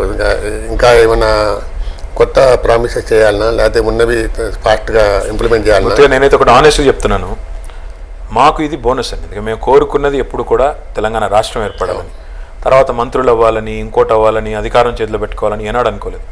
బోనస్ పీరియడ్ ఇది. ఈ మొట్టమొదటి 5 సంవత్సరాలు తెలంగాణ రాష్ట్రానికి సారథ్యం వహించే అవకాశం కేసీఆర్ గారికి రావడం, వారితో పనిచేసే అదృష్టం మాకు కలగడం, ఇది ఒక అరుదైన సందర్భం. ఈ అరుదైన సందర్భంలో ఇంతకు ఎక్కువ ఆశించి, ఎక్కువ ఊహించి 2019లో మేమే రావాలి, 24లో మేమే రావాలి, 92 దాకా మేమే కొనసాగాలి అని ఎవరైనా అత్యాశకు పోతే అది మంచిది కాదు. ప్రజలు ఒక అవకాశం ఇచ్చారు 5 ఏళ్ళు పని చేయమని, పని చేస్తాం. మళ్ళీ రావాలి అని వారు కోరుకుంటే వస్తాం, వద్దు ఇంట్లో కూర్చుండండి, ఇంట్లో కూర్చుంటాం, పెద్ద అందులో సమస్య ఏమీ లేదు. ఇంకోటి, ఎన్నికలను దృష్టిలో పెట్టుకుని పనిచేయడం, ఎన్నికల్లో తిరిగి ఎట్టి పరిస్థితుల్లో గెలవాలి, గెలవకపోతే ఏదో బ్రహ్మాండం బద్దలైపోతుంది, మనం తప్ప మనకంటే తెలివైన వాడి ప్రపంచంలో ఎవరు లేడు ఈ రాష్ట్రాన్ని నడపడానికి అనేవాడని అనుకుంటే వాళ్ళకంటే వెంగళపు ఇంకోరు ఎవరు లేరు. ఏది ఎవరి కోసం ఆగదు. ఈరోజు ఒక అవకాశం మాకు వచ్చింది, ప్రజలు మళ్ళీ బాగానే పనిచేశారు, మీరు మిమ్మల్ని గెలిపిస్తాం, మళ్ళీ నడిపించండి అంటే వీఆర్ దేర్. వద్దు ఇంట్లో కూర్చోండి బాబు, మీరు మిమ్మల్ని చూసి బోర్ కొట్టిందంటే ఇంట్లో కూర్చోండి, వీఆర్ రెడీ ఫర్ దట్. మీరు చాలా రియలిస్టిక్గా మాట్లాడారు. ఇప్పుడు మామూలు రాజకీయ వర్గాల్లో ఒక చర్చ జరుగుతుంది. కేసీఆర్ గారి తర్వాత నెంబర్ 2 పొజిషన్ కేటీఆర్ గారే అని, భావి ముఖ్యమంత్రి ఆయనే అని. ఒకటి, కేటీఆర్కి హరీష్ రావు గారికి మధ్య విభేదాలు ఉన్నాయని, ఇద్దరి మధ్య తెలియకుండానే పోటీ ఒకటి ఉందని, దాని గురించి మీరు అంటారు? కేసీఆర్ గారి వయస్సు 63 ఏళ్ళు అండి. ఈ డిసెంబర్లో 64 ఏళ్ళు అవుతాయి. 64 ఏళ్ళ వయసు అంటే భారతదేశంలో రాజకీయాల్లో, సమకాలీన రాజకీయాల్లో చాలా చిన్న వయసు. ఆయన మా పార్టీని ఇంకొక 15-20 ఏళ్ల పాటు నిర్విఘ్నంగా, నిరాటంకంగా, ఏ రకమైన సమస్యలు లేకుండా నడిపే ఆరోగ్యంతో వారు ఉన్నారు. కాబట్టి ఈ కేసీఆర్ గారి తర్వాత అనే మాటకి అర్థం లేదు. ఎందుకంటే కేసీఆర్ గారు ఇంకొక 15-20 ఏళ్ళు ఆయన ఇంకా రాజకీయాల్లో ఉండి బ్రహ్మాండంగా రాష్ట్రాన్ని, పార్టీని నడిపే పరిస్థితిలో ఉన్నప్పుడు ఈ లోపల నేను హరీష్ రిటైర్ అవుతాం, మాకేం తెలుసు? అంటే నెంబర్ 2 అంటూ ఉంటారు. మన ఒకసారి ఎన్టీఆర్ గారిని ఇదే ప్రశ్న అడిగితే నెంబర్ 1 తర్వాత 2 ఎవరంటే నెంబర్ 1 నేనే, 2 నేనే, 3 నేనే, 10 వరకు నేనే అన్నాడు ఆయన. మా పార్టీలో కొద్దిగా ప్రజాస్వామ్యం పాలన ఎక్కువ కాబట్టి ఎవరైనా ఏమైనా మాట్లాడుతున్నారేమో కానీ, బట్ ఒకటి మాత్రం వాస్తవం, కేసీఆర్ గారు మా అందరికీ బాసు. నేనైనా, హరీష్ గారైనా, ఇంకో మంత్రి గారైనా, ఎవరైనా ఆయన ఏ మాట చెప్తే, ఏ కార్యక్రమం ఇస్తే అది చేసేవాళ్ళమే తప్ప ఇంతకు మించి శక్తికి మించిన కోరికలు, అంతకంటే ఏదో పెద్ద పెద్ద ఆలోచనలు, పెద్ద పెద్ద పదవులు కావాలనే కోరికలు ఎవరికి కూడా లేవు. కేసీఆర్ గారు బ్రహ్మాండంగా ఇంకో 15-20 ఏళ్ల పాటు రాష్ట్రాన్ని పరిపాలించాలని ప్రజల ఆశీర్వాదం ఉంటే డెఫినెట్గా కలిసి పనిచేయాలనే ఆలోచనతో ఉన్నాం తప్ప మాకు ఎలాంటి ఇబ్బందులు కానీ, మా మధ్యన పొరపచ్చాలు కానీ లేవు. బట్ సహజంగానే మీరు అన్నట్టుగా ఇద్దరం కూడా యువకులం, ఇద్దరం కూడా మంత్రివర్గంలో ఉన్నాం, ఇద్దరం ఆయన రక్త సంబంధికులం. కాబట్టి ఇందులో మీడియాకి ఒక రొమాంటిక్ యాంగిల్ కూడా కనబడుతుంది. సమర్థులని నాది నేను సర్టిఫికేట్ ఇచ్చుకుంటే బాగా వస్తుంది కదా. జయశంకర్ గారు అనేది self styled intellectuals of non existing organisations అని అలా ఉంటుంది. మరి నాది నేనే జాన్సబుల్ నేనే జరుచుకునే సమర్థుని నేను చెప్పుకుంటే బాగోదు. కాబట్టి నేను అనేది ఏంటంటే అల్టిమేట్గా మేము అందరం కోరుకునేది ఆయన లీడర్షిప్ని, ఆయన ఏం చెప్తే చేసేవాళ్ళం తప్ప మాకంటూ స్వతంత్రంగా ఇది అది అని ఎజెండాలు లేవు. మాకు ఇంతకంటే ఆశలు కూడా లేవు. ఇందాక నేను చెప్పినట్టు ఇది ఇక్కడ దాకా వస్తామని అనుకోలేదు. ఇక్కడ దాకా వచ్చినప్పుడు ఇంకోటి కావాలి అని మానవ సహజం, కానీ మాకు మాత్రం అలాంటివి లేవు. అల్టిమేట్గా కేసీఆర్ గారు బాగుండాలి, రాష్ట్రం బాగుండాలన్న తపన తప్ప వేరేది. Your only 40, long way to go. కానీ మీరు జనరల్గా మీ మీద చిన్న విమర్శ ఏంటంటే, మీరు అంటే విమర్శ కాదు, it's a good thing also. You want some time for your self every day. ఒక 2-3 గంటలు మీరే ఒంటరిగా ఉండాలని, కంప్యూటర్ ముందు కూర్చోవాలని, లేకపోతే పుస్తకాలు చదువుకోవాలని కోరుకుంటారు. అంతే అపాయింట్మెంట్స్ ఎక్కువ ఇవ్వరు, ఎక్కువ మంది కలవరు అనే ఒక విమర్శ ఉంది. ఏమండి, మరి నాకు తెలిసినంతవరకు అయితే కలిసే ప్రయత్నం చేస్తున్నాను. బట్ మేబీ ఈరోజు ఉండే ఈ డిమాండింగ్ లైఫ్లో, డిమాండింగ్ సిచ్యువేషన్లో మనకంటూ గంటో, అరగంటో, 2 గంటలో ఉండాలని కోరుకోవడం తప్పు కాదు. At the same time accessibility కూడా, నేను విస్తృతంగా తిరుగుతున్నాను, పర్యటిస్తున్నాను, దేశ విదేశాలు తిరుగుతున్నాను, తెలంగాణలో తిరుగుతున్నాను, మల్టిపుల్ పోర్ట్ఫోలియోస్ ఉన్నాయి, సమావేశాలు ఉంటాయి, విజిటర్స్ ఉంటాయి. కాబట్టి కొంత యాక్సెసిబిలిటీ ఏమైనా కొంత తగ్గిందేమో నేను బేరీ చేసుకుంటాను. ప్లస్ నా కాన్స్టిట్యున్సీలో కూడా ఈ మధ్యన అంటున్నారు నువ్వు ఇంకా మాకు ఎక్కువ కలవాలి, ఎక్కువ రావాలంటున్నారు. కాబట్టి నాకు చాలా రెస్పాన్సిబిలిటీస్ ఉన్నాయి. డెఫినెట్గా బ్యాలెన్స్ చేసే ప్రయత్నం చేస్తున్నాను. కొంతమందికి ఏమైనా ఇబ్బంది ఉంటే ఉండొచ్చు కాక కానీ, but otherwise I try and meet people. కొన్ని సందర్భాలు అట్లా ఉండొచ్చు కాక, వాళ్ళ విమర్శల్లో తప్పు ఉందని నేనేం అనను. బట్ మీరు మినిస్టర్గా చాలా ఇంపార్టెంట్ పోర్ట్ఫోలియోస్ నిర్వహిస్తున్నారు, విదేశాలు కూడా చాలా తరచుగా వెళ్తున్నారు. మీరు ఫ్యామిలీకి ఏమైనా టైం కేటాయించగలుగుతారా? మీ పిల్లలతో, మిస్సెస్తో గడపగలుగుతున్నారా? అంటే నేను అనుకుంటున్నాను కేటాయిస్తున్నాను, కానీ వాళ్ళు అనుకోవట్లేదు. అంటే quality time your spending with them?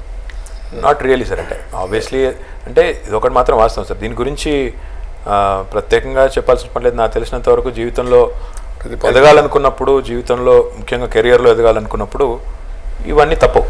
కాబట్టి అది అర్థం చేసుకునే మెచ్యూరిటీ వారికి ఉంది. కాబట్టి ఏ ఇబ్బంది లేదు. ఈ 2 సంవత్సరాల్లో 1-2 సందర్భాల్లో మీరు కేసీఆర్ గారితో అడిగి ఎక్కడికో వెళ్ళిపోయిన, హైదరాబాద్ నుంచి బయటకు వెళ్ళిపోయినట్టు, బాంబేకి ఎక్కడికో, గోవాకి వెళ్ళిపోయినట్టు రూమర్స్ వచ్చినాయి. అంటే మీకు ఆయనకి ఏమైనా ఎప్పుడైనా తేడాలు వచ్చినాయి, విభేదాలు వచ్చినాయి నాన్నగారితో? విభేదాలే ఉంటాయి సార్, విభేదాలు ఏమీ లేవు. ఏదన్నా విషయంలో డిఫరెన్స్ ఒపీనియన్ ఉంటే ఆయనకే చెప్తాం, ఇంకెవరికి చెప్తాం? డిఫరెన్స్ ఒపీనియన్ ఆయనకి చెప్పాము. ఏమైనా సందర్భాలు వస్తే నా అభిప్రాయం వేరుగా ఉండవచ్చు కాక వింటారు. ఆయన చాలా కాంట్రరీ టు పాపులర్ ఆయన ఇమేజ్ ఏదైతే ఒకటి బిల్డ్ చేసి పెట్టిందో మీడియాలో, దాంతో నిమిత్తం లేకుండా ఆయన చాలా ప్రజాస్వామికంగా ఉండే మనిషి. ఉదాహరణకి 2-3 సందర్భాల్లో మీరు గమనించినట్టయితే నిర్ణయాలు తీసుకున్నారు, ప్రకటించారు, కానీ ప్రజల్లో ఒపీనియన్ వచ్చిన తర్వాత వెనక్కి తగ్గారు. అది సహజంగా ప్రజాస్వామ్యంలో ఉండాల్సిన ప్రాథమిక లక్షణం. అది ప్రజాస్వామిక వాదికి ఉండాల్సిన ప్రాథమిక లక్షణం. ఎందుకంటే ప్రజలు ఏమనుకున్నా మొండిగా గుడ్డెద్దు చేనులో పడ్డట్టు నేను నా ఇష్టం ఉన్నట్టు నేను పోతానంటే అది ప్రజాస్వామ్యవాది అన్నారు. ఈరోజు ఆయన సిపిఐ నాయకుడు సురవరం గారు అన్నారు మాట, కేసీఆర్ ఫ్యూడల్ అన్నారు. నాకు అర్థం కాలేదు ఎక్కడి నుంచి వచ్చిందో ఆ మాట. ఎందుకంటే కేసీఆర్ గారు ప్రజాస్వామికవాది కాబట్టే ఆయన నిర్ణయాలు కొన్ని వ్యతిరేకత ఉందనిపిస్తే వెనక్కి తగ్గారు. చీప్ లిక్కర్ కానీ ఇతరత్ర సందర్భాల్లో కానీ మేము పెట్టాలనుకున్న తీసుకున్న కొన్ని నిర్ణయాల విషయంలో కూడా వెనక్కి తగ్గాం. పాయింట్ ఏంటంటే ఆయనకి కొన్ని సందర్భాల్లో ఏదైనా మనకి ఏమైనా వేరే అభిప్రాయం ఉంటే ఆయనకి చెప్తే వింటారు. ఆచరణలో చాలా సందర్భాల్లో చూసింది. ఇనీషియల్గా కాదన్నా తర్వాత ఆయన మళ్ళీ ఆలోచించుకొని కొన్ని సందర్భాల్లో మేము చెప్పిన విషయంలో ఏమైనా విఘ్నత ఉందనుకుంటే దాన్ని తీసుకుని బహుశా అదే ధోరణి కావచ్చు. డిమానిటైజేషన్ మీద, ఈ 10 రోడ్లు రద్దు చేయడం మీద ముందు చాలా విమర్శించారు, ప్రజలు ఇబ్బంది పడుతున్నారని విమర్శించారు. కానీ దాని తర్వాత మళ్ళీ ప్రైమ్ మినిస్టర్ మాట్లాడిన తర్వాత ఢిల్లీ పోయి వచ్చిన తర్వాత ఆయన వైఖరి మారినట్టుంది. నిన్న మినిస్ట్రీలో కూడా 4 గంటలు మంత్రివర్గ సమావేశం జరిగింది. మొత్తం డిజిటలైజేషన్, క్యాష్లెస్ సొసైటీ, సిద్దిపేట ఆదర్శంగా తీసుకోవాలని చేశారు. అంటే he was convince that it's a good decision. అంతేనా? అంటే సార్ అంతేనా? కేంద్రంతో గొడవ ఎందుకు, మంచిగా ఉంటే సరిపోతుంది కదా. మేము ఈ దేశంలోని ప్రధాన రాజకీయ శక్తులు అన్నింటితో కొట్లాడాం 13 ఏళ్ళు 14 ఏళ్ళు. అప్పుడు లేని భయం ఇప్పుడు ఎందుకు ఉంటుందని నాకు అర్థం కాదు. అసలు వాళ్ళతో కొట్లాడటానికి భయం దిస్ ఈజ్ ఆల్సో ఎఫ్ఎంఆర్ఎల్ సార్. ఇది ఎన్ని రోజులు ఉంటుందండి? ఈ రోజు ఉంటుంది, రేపు పోతుంది. ఇది పెద్ద ఇష్యూ కాదు. మేము ఎప్పుడే మాకు రాజీనామాలు మమ్మల్ని అప్పట్లో అది కూడా అన్నారు. టీఆర్ఎస్ అంటే తెలంగాణ రాజీనామాలు సంస్థ అని కూడా అన్నారు. దానికి మేము ఎప్పుడు కూడా వెనక్కి తగ్గేది లేదు. కానీ పాయింట్ ఏంటంటే ఫస్ట్ ఈ నిర్ణయం తీసుకున్నప్పుడు మొదట ఫీల్ అయినా ఈరోజు చెప్తున్నా మేము ఒకటే చెప్తున్నాం సార్, దేనికోసం తీసుకున్నారు అనేది ప్రజలకి చాలా స్పష్టంగా చెప్పినంటే బాగుండేది. దీని స్వల్పకాలిక ప్రయోజనాలు ఏంటి, మధ్యకాలిక ప్రయోజనాలు ఏంటి, దీర్ఘకాలిక ప్రయోజనాలు ఏంటి, short, medium and long term benefits to the country ఏంటి, సామాన్యుడికి దీనివల్ల వచ్చేది ఏంటి, ఇది ఒకటి చెప్పిండాలి. రెండోది, మోడీ గారు మాట్లాడితే టీమిండియా అంటారు, అందరినీ కాన్ఫిడెన్స్లో తీసుకుంటే బాగుండేది. సరే సీక్రెసీ మెయింటైన్ చేయాలనేది ఒకటి ఉంది, నేను కాదనడం లేదు. అయినప్పటికీ కూడా కనీసం అనౌన్స్ చేసిన తర్వాత అయినా వెంటనే ముఖ్యమంత్రుల సమావేశం పిలిచి నిర్ణయం తీసుకున్నాం, సాధక బాధకాలు ఉంటాయి, ఇంప్లిమెంటేషన్లో కొన్ని ఇబ్బందులు ఉంటాయి, ఏం చేద్దాం అని ఒక టీం మీటింగ్లా పెడితే బాగుండేది అనేది రెండోది. మూడవది, పెద్దలు చెప్తారండి, సమస్య ఉంటే ఇంట్లో ఎలకలు ఉన్నాయి ఇల్లు తగలబెట్టుకోము, అది చేయకూడదు. రెండవది, ఓవరాల్గా చూసినట్టయితే ఓ చెరువులో మొసలు ఉందని చెప్పి చెరువుని ఎండబెట్టాడంటే వెనకాలకి ఎవరైనా చేపలు చచ్చిపోయింది. ఈ రోజు ఆ మొసలు ఎక్కడుందో ఎవరికి తెలియదు, కానీ మొత్తం చేపలు చచ్చిపోయే పరిస్థితి రాకూడదు కదా. ఇప్పుడు సామాన్యుడు అవస్థలు పడుతున్నాయి. మేము చెప్పింది అదే ప్రధానమంత్రికి, మీ ఉద్దేశం మంచిదే, కాదనడం లేదు. మీరు ఏదైతే ఆశిస్తున్నారో నల్లధనం ఉండకూడదు దేశంలో, అన్అకౌంటెడ్ మనీ ఉండకూడదు, పారదర్శకత రావాలి, ఆన్లైన్ ట్రాన్సాక్షన్స్ పెరగాలి, ప్రభుత్వాలకు ట్యాక్స్ రిటర్న్స్ పెరగాలి, తద్వారా ప్రజలకు కూడా మళ్ళీ ఆ డబ్బులు మళ్ళీ ప్రజల కోసమే ఖర్చు పెట్టే ఓ వ్యవస్థ రావాలి, ఈ మార్పులన్నీ వ్యవస్థీకృతం కావాలి, ఇది మీ ఉద్దేశం. ఓకే, బాగుంది. కానీ ఆచరణాత్మకంగా దీని ఇంప్లిమెంటేషన్లో ఇబ్బందులు ఉన్నమాట వాస్తవం. పోనీ అది ఎప్పుడు తొలగిపోతాయి, 8 నెలలకా, 9 నెలలకా, 6 నెలలకా, 7 నెలలకా, 5 నెలలకా అంటే చెప్పేవారు ఎవరు లేరు. దేశ ప్రధానమంత్రి నుంచి ఆర్థిక మంత్రి నుంచి ఎవరు కూడా ఆ దిశగా ప్రయత్నం లేదు. సో మేము ప్రధానమంత్రి గారికి, మేము ముఖ్యమంత్రి గారు వెళ్ళి చెప్పినా, ఇక్కడ హైదరాబాద్ వచ్చినప్పుడు చెప్పినా ఒకటే చెప్పాం, ఉద్దేశం మంచిదే, ఆచరణలో ఇబ్బందులు ఉన్నాయి, దానివైపు దృష్టి సారించాలి. అంతేగాని మేము ఇంకోరు మాదిరిగా దీన్ని రోల్ బ్యాక్ అని, ఎత్తేయండి అని ఇంకోటి మాట్లాడలేదు. మేము క్లియర్గా చెప్తుంది, we are all against black money, we are all against unaccounted money, we are all for reforms. At the same time నేను ముఖ్యమంత్రి గారు చాలా స్పష్టంగా చెప్పారు, అవినీతి రహిత, నల్లధన రహిత భారతదేశాన్ని మేమందరం కూడా కోరుకుంటున్నాం. ఎందుకంటే అల్టిమేట్లీ టీఆర్ఎస్ ఒక ప్రాంతీయ పార్టీ కావచ్చు గాక, కానీ అల్టిమేట్గా మొదట అందరం కూడా భారతీయులు. భారతదేశం బాగుపడుతుంది, తాత్కాలికంగా కొంత అసౌకర్యం ఉంటుంది, ఓర్చుకోండి అంటే ఓర్చుకుంటాం. కానీ తాత్కాలికం ఎన్ని రోజులు, సామాన్యుడికి ఏ రకంగా లాభం జరుగుతుంది, ఇది కొంత విశదీకరిస్తే బాగుండేది అనేది ముఖ్యమంత్రి గారి మొట్టమొదటి నుంచి వారు చెప్తుంది. అదే నిన్న కేబినెట్ తర్వాత కూడా చెప్పింది. అది ఇప్పుడు కొంతమందికి ఇన్ఫర్మేషన్ పోయింది గుజరాత్లో, అక్కడ అంతే, దాన్ని నమ్ముతారు మీరు? కొంతమంది ఇండస్ట్రియలిస్ట్కి ఇన్ఫర్మేషన్ ముందే పోయిందని, లేకపోతే కొంతమంది పాలిటిషియన్స్ ముందే అందింది. నేను నమ్మను. ఎందుకంటే నేను తెల్లారి జైట్లీ గారిని కలిశాను, ఇంకా ఢిల్లీలో ఇంకా ఇతరులను కూడా కలిశాను. నాకు తెలిసినంతవరకు చాలా హై సీక్రెట్, హైలీ క్లాసిఫైడ్ జరిగింది. సరే, ఇంకా కాన్స్పిరసీ థియరీస్ ఎప్పుడు ఉంటాయి, ముందే నోట్లు కొట్టారని, చంద్రబాబు నాయుడు గారు కంపెనీ అమ్ముకున్నారని, ఇవన్నీ ముందు చాలా మంది చాలా అంటారు, కానీ నేను అలా అనుకోవడం లేదు. గత 2.5 సంవత్సరాల్లో ఏదైనా మీకు ఇంత జరిగితే బాగుండేదే, జరగట్లేదని బాధ కలిగిన, అంటే రిగ్రెట్ అయిన క్షణాలు ఏమైనా ఉన్నాయా? చాలా సందర్భాల్లో మనం ఆశించింది ఒకటి, జరిగేది ఒకటి అనే పరిస్థితి కొన్ని ఉంటుందండి. ఎందుకంటే గవర్నమెంట్లో మనం అనుకున్నంత వేగంగా పనులు జరగవు. ఉదాహరణకి మిడ్ మానేర్ చిన్న ఎగ్జాంపుల్ కింద మీరు అడిగారు, ఇప్పుడే ఆ మీటింగ్ నుంచి వస్తున్నాను కాబట్టి చెప్తున్నాను.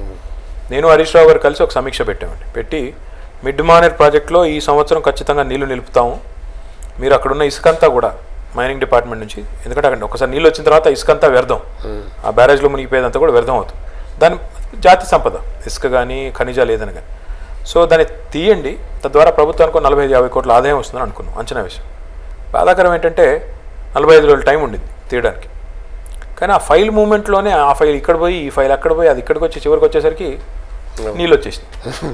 పాయింట్ ఏంటంటే ఇట్లాంటప్పుడు కొంత బాధ అనిపిస్తుంది, అరే మనం అనుకున్నదోటి జరుగుతుందోటి, ఇదేం పద్ధతి, ఇంత వేగంగా పనులు అవుతే బాగుంటుంది అనే ఫీలింగ్ ఉంటుంది.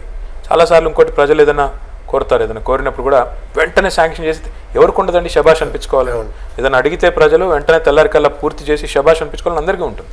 కానీ ప్రాబ్లం ఏంటంటే మనం అనుకున్నంత వేగంగా వ్యవస్థ కదలదు. కింద నుంచి పైదాకా 65 ఏళ్ల దరిద్రం ఏదైతే ఈ దేశంలో దుష్పరిపాలన వల్ల వచ్చి ఉందో దాన్ని వెంటనే 2-2.5 ఏళ్లలోనే మొత్తం మార్చేస్తానని నువ్వు వచ్చేస్తే కుదరదు. ప్లస్ పొలిటికల్ షెల్ఫ్ లైఫ్ కూడా మీరు గమనిస్తే సార్, సాధారణంగా నాకు అర్థమైంది, ఎప్పుడు నేను ప్రభుత్వంలో లేని ఇదివరకు, గెలుస్తావు వస్తావు, వచ్చిన తర్వాత మంత్రి అయ్యావు, అర్థం చేసుకునేసరికి 6 నెలల నుంచి 12 నెలలు పడుతుంది మన తెలివితేటలు బట్టి. తర్వాత మళ్ళీ చివరి సంవత్సరం అంతా ఎలక్షన్లో పోతుంది. సో ఎఫెక్టివ్గా మీకు మిగిలేదు 3 ఏళ్ళు. ఆ 3 ఏళ్లలో పనులు చేయాలంటే మరి ఇవన్నీ ఫైల్ వేగంగా కదలాలి, అందులో టెక్నాలజీని వాడుకోవాలి, రకరకాల కార్యక్రమాలు చేయాలి. కానీ అనుకున్నంత వేగంగా వ్యవస్థ కదలదు అనే బాధ మాత్రం చాలాసార్లు అనిపిస్తుంది. But in spite of that ఎంతో కొంత చేయగలిగామనే తృప్తి ఉంది. డెఫినెట్గా ఇంకా కూడా చేయాలనే ఒక తపన కూడా ఉంది. అలా బాగా చేశారు, ఇంకా బాగా చేయాలని కోరుకుంటూ మీకు పూర్తిగా అభినందనలు తెలియజేస్తూ మా తరఫున మా సిబ్బంది తరఫున థ్యాంక్ యూ, ధన్యవాదాలు. థ్యాంక్ యూ మూర్తి గారు. Thank you sir.